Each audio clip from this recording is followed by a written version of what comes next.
Assalamualaikum warahmatullahi wabarakatuh. Jumpa lagi dengan saya di Raudan Channel yang mengungkap rahasia dan fakta di balik sejarah. Dalam kesempatan kali ini kita akan membahas secara khusus sosok Khalifah Daulah Umayyah ke-8 Umar bin Abdul Aziz.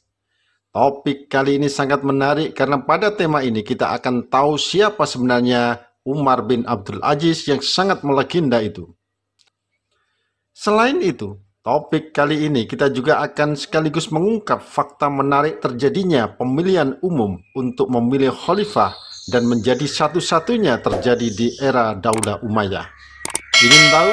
Insya Allah semua akan kita bahas di sini. Yuk kita membahasnya.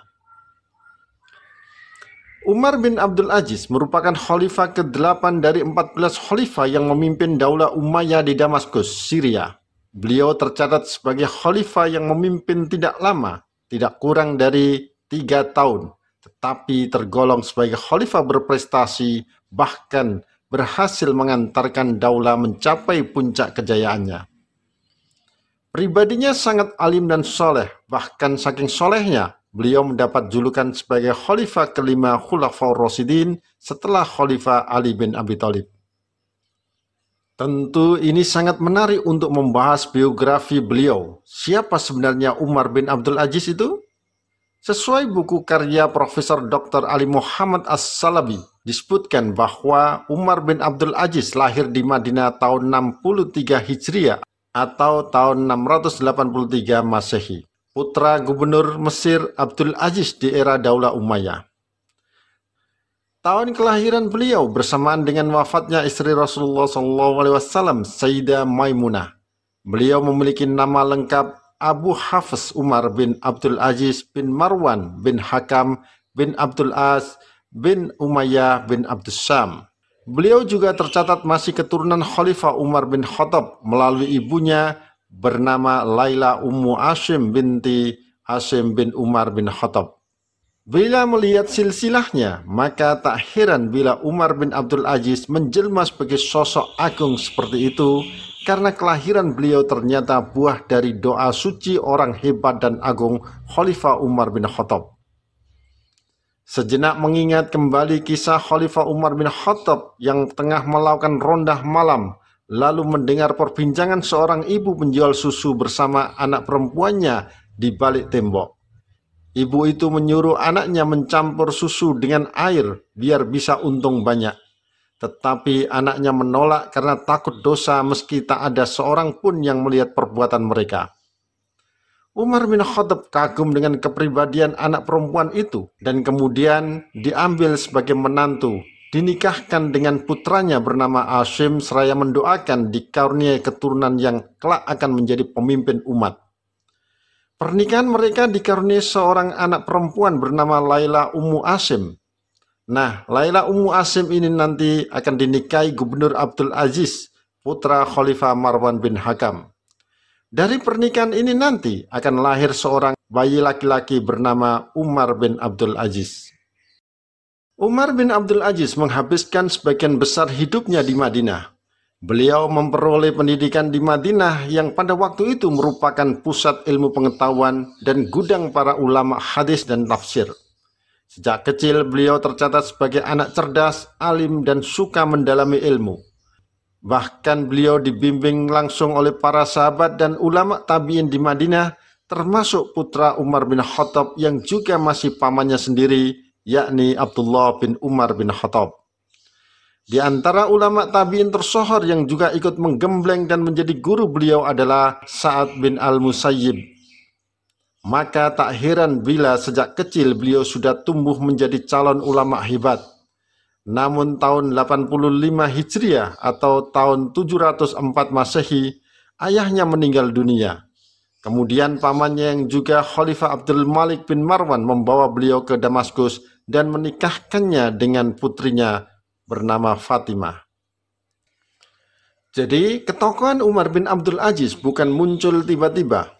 Sejak kecil beliau sudah ditempah menjadi tokoh hebat.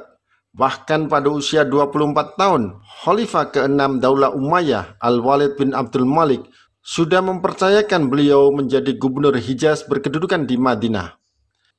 Meski sangat muda, Umar bin Abdul Aziz dikenal sebagai gubernur adil dan bijaksana. Rakyat Madinah di bawah kepemimpinannya hidup makmur, aman, dan sejahtera. Saking makmurnya, masyarakat luar Madinah termasuk Irak berlomba-lomba pindah menjadi penduduk Madinah ingin dipimpin Umar bin Abdul Aziz. Itu fakta yang terjadi ketika itu. Dan inilah yang membuat Gubernur Irak Al-Hajjaj bin Yusuf kala itu marah besar dan mendesak Khalifah Al-Walid untuk mencopot jabatan Umar bin Abdul Aziz. Al-Walid pun menuruti permintaan itu karena sosok Al-Hajjaj kala itu memang punya pengaruh luas sehingga Khalifah tidak mau mengambil resiko. Pencopotan di tengah jalan tidak membuat Umar bin Abdul Aziz sedih dan terpuruk. Malah beliau bersikap legowo, tidak protes sedikit pun. Inilah hebatnya beliau. Nama besar beliau pun tidak jatuh akibat situasi politik yang menjatuhkan dirinya saat itu. Malah Khalifah ke-7 Sulaiman bin Abdul Malik memberikan penghormatan kepada beliau dengan mengangkatnya sebagai penasihat Khalifah. Tak hanya itu, sebelum wafat, Khalifah Sulaiman menulis surat wasiat menunjuk Umar bin Abdul Aziz sebagai Khalifah menggantikan dirinya. Padahal saat itu masih ada saudara Sulaiman yang mestinya layak menjadi khalifah, yakni Yazid bin Abdul Malik. Surat wasiat Khalifah Sulaiman itu dibuka seusai prosesi pemakaman beliau di hadapan seluruh kaum muslimin dan ternyata surat wasiatnya berisi penunjukan kepada Umar bin Abdul Aziz sebagai khalifah berikutnya. Bagaimana sikap Umar bin Abdul Aziz? Ternyata Umar menolak pemberian jabatan khalifah. Ini tentu sikap luar biasa yang ditunjukkan Umar, padahal saat itu Daulah Umayyah merupakan salah satu penguasa dunia dengan wilayah kekuasaan sangat luas membentang mulai benua Asia, Afrika hingga sebagian Eropa. Kekayaannya pun melimpah, tetapi kenapa Umar bin Abdul Aziz justru menolaknya? Sikap Umar itu tentu berbeda dengan kondisi saat ini yang justru rebutan kekuasaan dan harta ketimbang kehidupan akhirat. Umar bin Abdul Aziz menolak wasiat itu dan meminta kaum muslimin memilih sosok khalifah yang dianggap cocok dan layak memimpin negeri. Karena sikap Umar itulah, maka kala itu digelar pemilihan khalifah. Dan itu menjadi pemilihan khalifah pertama dan satu-satunya terjadi di era Daulah Umayyah. Dan ternyata hasil pemilihannya adalah suara mutlak memilih Umar bin Abdul Aziz sebagai khalifah, sehingga membuat Umar mau tidak mau harus mengemban amanat tersebut. Tahu hasil pemilu tersebut, beliau tidak malah senang kegirangan seperti yang dipertontonkan para pemimpin negeri ini saat ini. Bahkan ada yang sampai syukuran segala. Tetapi justru tertunduk lesu dan menangis. Inna lillahi wa inna ilaihi raji'un. Alangkah besarnya ujian Allah Subhanahu wa ta'ala kepadaku, ucap Umar sebagai bentuk ungkapan bahwa jabatan itu merupakan musibah baginya.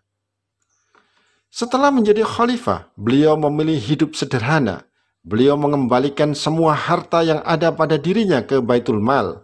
Beliau mengharamkan atas dirinya untuk mengambil apapun dari Baitul Mal.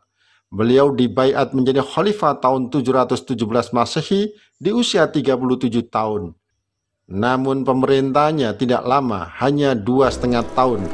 Meski begitu, selama kepemimpinannya banyak terobosan dan prestasi dicapai hingga kehidupan rakyat kala itu makmur dan sejahtera.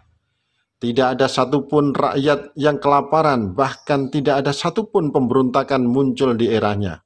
Sungguh luar biasa kepemimpinan Umar bin Abdul Aziz. Beliau sosok pemimpin alim, soleh, adil, dan bijaksana. Kesolehan Umar bin Abdul Aziz dalam memimpin Daulah Umayyah bisa dilihat mulai dari awal hingga akhir. Begitu dibaiat menjadi khalifah, Umar bin Abdul Aziz pulang hendak istirahat sebentar karena lelah, apalagi setelah mengurus pemakaman jenazah Khalifah Sulaiman bin Abdul Malik. Umar hendak tidur sebentar hingga waktu duhur tiba, namun diingatkan oleh anaknya yang masih kecil akan tanggung jawabnya sebagai Amirul Mukminin. Maka Umar pun membatalkan niat tidur dan kembali bekerja memikirkan rakyatnya. Kesolehannya beliau juga tergambar saat beliau wafat. Umat Islam datang berziarah melihat kondisi pakaian yang dikenakan khalifah memprihatinkan. Maka menterinya menegur istri beliau agar mengganti baju yang dikenakan. Namun dijawab oleh istrinya kalau hanya itu baju satu-satunya yang dimiliki khalifah. Kontan semua orang yang mendengar jawaban istri Umar bengong. Bagaimana mungkin seorang khalifah yang memimpin negeri begitu besar dan kaya, wilayah kekuasaannya membentang luas mulai daratan Asia, Afrika hingga sebagian Eropa, hanya memiliki satu pakaian dan jelek juga. Ini menjadi cerminan luhurnya kepribadian Umar bin Abdul Aziz. Dan memang dalam sebuah riwayat, Umar bin Abdul Aziz pernah ditegur sahabatnya karena tidak memanfaatkan jabatannya untuk memberi fasilitas kekayaan kepada anak dan keluarganya. Namun Umar bin Abdul Aziz menjawab bahwa warisan anak yang soleh dirasa sudah cukup karena Allah Subhanahu wa Ta'ala pasti nanti akan mengurusnya. Dan benar, anak-anak beliau hidup tidak berharta seperti anak pejabat lainnya. Namun setelah Daulah Umayyah runtuh tahun 750 Masehi, keturunan Umar bin Abdul Aziz adalah golongan kaya raya berkat doa dan tawakal Umar bin Abdul Aziz. Potret Khalifah Umar bin Abdul Aziz ini tentu menjadi tamparan keras bagi dunia politik akhir-akhir ini yang semakin menggila. Suka memanfaatkan jabatannya untuk memperkaya diri dan keluarga juga kroni-kroninya. Juga sekaligus mementahkan asumsi kalau politik itu kotor. Di tangan Umar bin Abdul Aziz, politik itu sama sekali bukan kotor, tetapi justru indah dan bernilai ibadah. Umar bin Abdul Aziz tidak hanya cerdas, melainkan seorang negarawan yang demokrat dan politikus yang demokrat. Umar melarang seluruh keluarganya menghina, mencaci maki pihak-pihak lain yang berbeda haluan politik mereka atau berbeda faham keberagamaannya. Sikap moderat itulah yang mampu menyelesaikan suatu masalah secara bijak dan damai selama pemerintahan beliau. Apalagi sikap demokrat itu dibarengi dengan jiwa sportif dan jiwa besar. Beliau juga berhati lembut dan pemaaf. Itu tergambar sekali saat pihak musuh bebuyutan tentara Bizantium Romawi Timur menyerang umat Islam. Beliau memerintahkan tentaranya agar tidak mengepung kota Konstantinopel, ibu kota Romawi Timur, untuk melakukan balas dendam. Beliau melihat akan terjadi banyak korban di kedua belah pihak. Demikianlah kelembutan hati Umar bin Abdul Aziz sehingga tentara Islam tidak terperangkap, juga musuh tidak mati dalam penderitaan. Demikian agungnya sosok Umar bin Abdul Aziz. Namun demikian, beliau bersikap tegas terhadap pejabat yang dolim dan korup, bahkan tidak segan-segan memecatnya. Dengan kepemimpinan seperti itu, maka tak heran bila beliau bukan hanya berhasil mengukir banyak prestasi, tetapi mampu mengantarkan Daulah Umayyah mencapai puncak kejayaannya. Dan di antara prestasi paling monumental adalah kodifikasi hadis atau pengumpulan hadis Nabi. Beliau melakukan gerakan kodifikasi hadis karena melihat banyak sahabat dan tabi'in penghafal hadis meninggal dunia, sehingga keberadaan hadis-hadis terancam hilang bersamaan wafatnya mereka. Gerakan ini tentu tidak mudah karena dilakukan pada tahun 100 Hijriah atau 100 tahun setelah hijrahnya Nabi Muhammad SAW. Bisa dibayangkan betapa beratnya upaya Khalifah Umar bin Abdul Aziz menyelamatkan hadis-hadis Nabi yang tersebar di banyak tempat tersebut. Karena itu, Umar bin Abdul Aziz bergerak cepat memerintahkan para pejabatnya. Gubernur yang diperintah pertama kali adalah Gubernur Madinah, Abu Bakar ibnu Muhammad ibnu Amr ibnu Hamjin. Karena kebetulan di Madinah masih hidup dua tokoh hebat penghafal hadis, yakni Amroh binti Abdurrahman ibnu Sa'ad ibnu Zurarah, penghafal wanita terkenal, ahli fikih, murid Sayyidah Aisyah radhiyallahu an, istri Rasulullah SAW.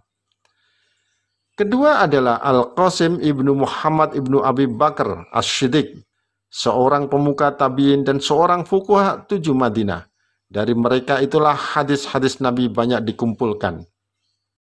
Untuk proses kodifikasinya, Khalifah memerintahkan Imam Muhammad ibnu Muslim ibnu Syihab Az-Zuhri menulis dan membukukan seluruh hadis di Madinah, sehingga Ibnu Syihab tercatat sebagai seorang penulis pertama hadis-hadis Nabi.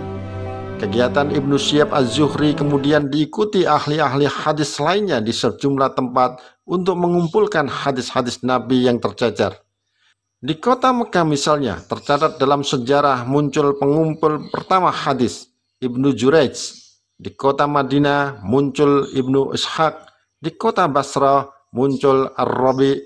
Di kota Kufah muncul Sufyan Ats-Tsauri, dan begitu juga dengan di beberapa daerah lain yang lain.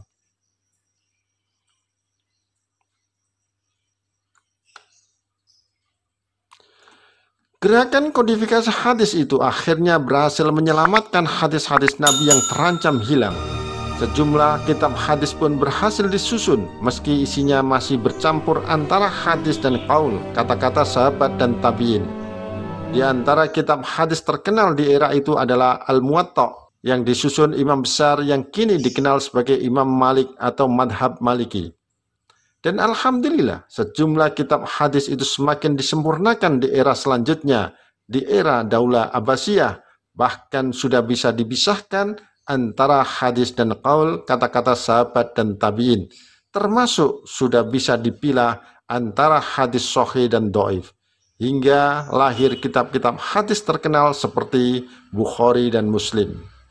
Pada akhir periode Daulah Umayyah, sosok Imam Malik yang tinggal di Madinah menjadi rujukan sebagai seorang imam besar. Selain Imam Malik, tokoh imam madhab lainnya yang juga muncul dan menjadi rujukan kaum muslimin di era ini adalah Imam Abu Hanifah di Kufah atau lebih dikenal dengan Imam Madhab Hanafi. Sementara dua imam madhab lainnya, Imam Syafi'i dan Imam Hambali kala itu belum ada dan baru muncul di era pemerintahan Daulah Abbasiyah. Di era Daulah Abbasiyah ini juga nanti juga akan lahir karya-karya kitab hadis monumental, yakni Bukhari Muslim karya guru dan murid. Prestasi Umar bin Abdul Aziz dalam kodifikasi hadis menjadi prestasi luar biasa dan sudah tidak ternilai harganya. Kerja keras beliau bisa dirasakan manfaatnya bagi umat Islam hingga kini. Umat bisa menikmati karya-karya kitab hadis yang berhasil dihimpun, sehingga punya rujukan selain kitab suci Al-Quran. Sosok beliau pun menjadi tokoh utama kala itu. Bahkan banyak sejarawan menempatkan Umar bin Abdul Aziz sebagai salah satu imam di eranya, karena beliau juga ahli hadis dan tafsir. Maka tidak heran bila beliau bukan hanya sebagai khalifah umara, tetapi juga sekaligus sebagai ulama. Inilah yang membedakan Umar bin Abdul Aziz dengan khalifah yang lain. Sosoknya dikenang sangat agung, selain alim juga soleh, adil dan bijaksana, hingga mendapatkan julukan sebagai Khalifah Khulafaur Rasyidin ke-5 setelah Khalifah Ali bin Abi Thalib. Namun sayang, kepemimpinan Umar bin Abdul Aziz tidak lama karena pada tahun 101 Hijriah atau bertepatan tahun 720 Masehi, beliau wafat di usia 39 tahun di daerah Sam'an, Suriah. Beliau meninggalkan 14 orang putra. Para ulama berbeda pendapat mengenai faktor kematiannya. Imam Ibnu Katsir dalam bukunya Al-Bidayah wan Nihayah menjelaskan penyebabnya adalah karena mengidap TBC. Namun ulama lain berpendapat sang khalifah wafat karena diracun seorang budak. Bahkan sesuai buku berjudul Umar bin Abdul Aziz Khomisi Al-Khulafaur Rasyidin karya Abdus Sattar Al-Syekh disebutkan meninggalnya Umar bin Abdul Aziz diselimuti kisah konspirasi pembunuhan. Orang-orang kaya atau yang sekarang dikenal sebagai oligarki atau pengusaha yang tidak senang hartanya dikenakan pajak buat rakyat melakukan konspirasi membunuh khalifah dengan meracuni beliau. Begitu agungnya beliau yang berani melawan orang-orang oligarki hingga nyawa pun dipertaruhkan untuk memperjuangkan hak rakyatnya. Maka tak heran bila nama beliau masih terus dikenang hingga kini meski jasad telah lama dikubur. Sosok Umar bin Abdul Aziz benar-benar menjadi pribadi sempurna. Selain menjadi khalifah atau umara hebat, juga seorang ulama. Tentu dalam kepribadiannya banyak terkandung ibroh atau pelajaran yang bisa diambil. Paling tidak sosok beliau membenarkan pepatah, buah jatuh tak jauh dari pohonnya. Itulah gambaran ketinggian budi pekerti kakek beliau, sifat Umar bin Khattab yang akhirnya menurun pada sang cucu. Inilah pentingnya memiliki nasab atau keturunan yang baik. Tentunya orang tua yang terus mendoakan kebaikan untuk keturunannya, seperti yang dilakukan Khalifah Umar bin Khattab hingga dikabulkan lahir sosok Umar bin Abdul Aziz. Namun begitu, doa tanpa dibarengi ikhtiar juga belum sempurna. Dan sosok Umar bin Abdul Aziz mencerminkan ikhtiar orang tuanya mendidik beliau di lingkungan yang tepat. Sosok pemimpin Umar bin Abdul Aziz harus diakui merupakan produk peradaban Islam yang dikembangkan di Madinah saat itu.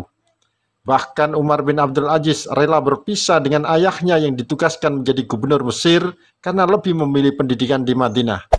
Dan peradaban Madinah yang dikembangkan para sahabat dan tabi'in telah menjadi bukti berhasil mencetak pemimpin yang meniru budi pekerti Rasulullah SAW. Seperti apa sistem pendidikannya? Ikuti video selanjutnya. Demikian kisahnya, semoga bermanfaat. Wassalamualaikum warahmatullahi wabarakatuh.